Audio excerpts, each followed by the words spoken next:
होता है, लेकिन जब वो जाके सागर में मिल जाती है तब नदी भी सागर बन जाती है। ऐसे ही हम नदी हैं और ये जितने भी तट हैं ये सब हमारे यत्र तत्र रहने वाले ठाकुर जी हैं। पर तीर्थ जो है ये साक्षात समुद्र है। जब हम नदी रूपी जीवात्मा उस सागर रूपी तीर्थ के पास जाते हैं तो हम भी सागर बन जाते हैं, इसलिए तीर्थ जाना होता है। उसी समय निवृत्तिनाथ जी ने राव दूधा जी से कहा, बोले इस लाली को योग साधना और वेदों का ज्ञान मैं दूंगा, मेरा वचन है आपको, ये सामान्य नहीं है। तो बीच में कथा आती है कि डाकोर जी की पूरी कथा सुनती गई निवृत्तिनाथ जी से मीराबाई रस्ते भर कि डाकोर जी कैसे आए, वहां पर ठाकुर जी कैसे विराजे, मुझे सब बताओ। निवृत्तिनाथ जी जब लौट करके आए तो राव दूधा जी से बोले, अब मैं आपकी पुत्री को 1-2 साल तक योग साधना की विद्या दूंगा। ठीक है। 4 दिन ही निकले थे, 4 दिन में ही निवृत्तिनाथ जी अपना सारा सामान बिस्तरा सब बांध करके जाने लगे।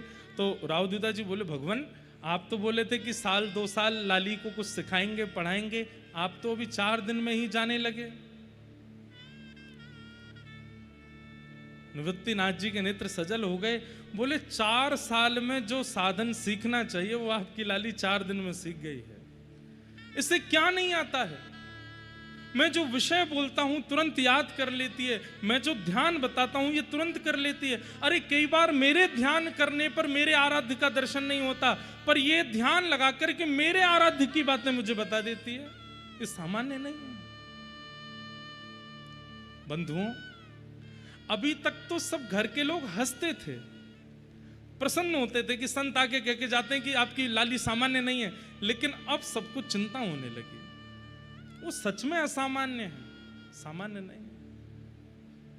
बंधुओं एक बात बोलूं, वो भक्ति भक्ति ही क्या, जिस भक्ति से पति को चिंता ना हुई हो, पत्नी को चिंता ना हुई हो, परिवार वालों को चिंता ना हुई हो, मित्र आदियों को चिंता ना हुई हो, आपके आसपास रहने वालों को आप थोड़े अबनॉर्मल ना लगे हों,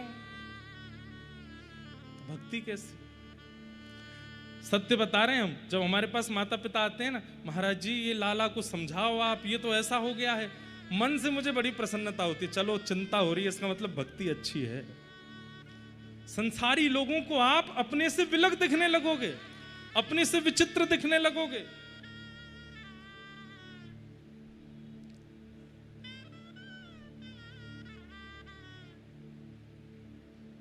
उसी काल में